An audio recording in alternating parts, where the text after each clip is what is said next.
بسام كوسة عم بيكرر نفسه انه المخرج متساهل مع بسام كوسة وتاركه على راحته تماما. طبعا بسام كوسة لما بيأدي فأداؤه ما بيتطلب كثير من الجهد من المخرج، لأنه فعلا هو بيشعر بالمخرج، لأنه هو أصلا مخرج، هو رسام وفنان. خصوصي لما كان عم يطلع وعم بيعمل هيك وهيك وهيك، لما كان عم يطلع على نوران هو أصلا فنان.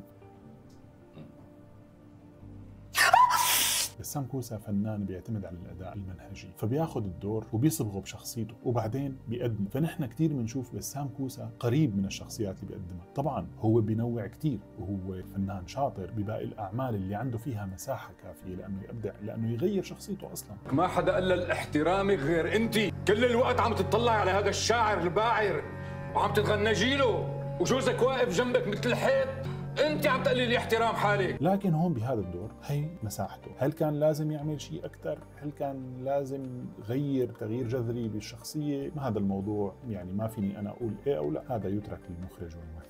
كمان نحن بنفهم بالمسلسلات عمي. عدا انه عند بسام كوسة بيسحرنا بشخصيته، ببساطته، بانفعاله ببساطة بدون تكلف. فنان مقتدر بيتحكم كل ادواته الكاملة. طبعا نحن ما بنعرف لسه هل في تحول بقوس الشخصية، هل في بعد الحلقات ال15 ممكن يطلع عنا تطور لشخصيته، لسه ما بنعرف. مو محضر شيء، شو بكي؟ شو صار لك؟ وبحب أقول إنه بسام كوسة ماله جوكر يا جماعة. كلمة جوكر للممثلين الذين يقدمون الكوميديا وألعاب الخفة وعدة شخصيات تتعلق بهذا الجوكر. الجوكر هو المهرج بالأول، بسام كوسة أوسع من هذا الوصف.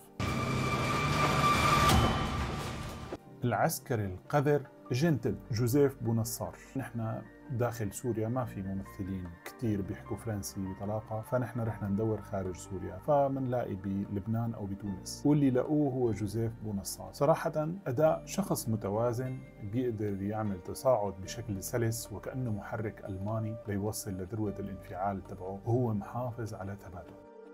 ما بيحتاج للتكلف، ما بيحتاج للأوفر. عيناه تتحدث بما بداخله، تخرج ما بداخله من الحب والكراهية والحقد والغدر للانتقام والغضب، كل على حدة، كل شيء لحاله بشكل مستقل. كتير بتمنى أشوفه بأعمال قادمة. مريح بنفس الوقت غدار، بتلون. يعني أنت فيك تلاقي شخصيات كلها موجودة بشخصية واحدة، هي جوزيف بونصار.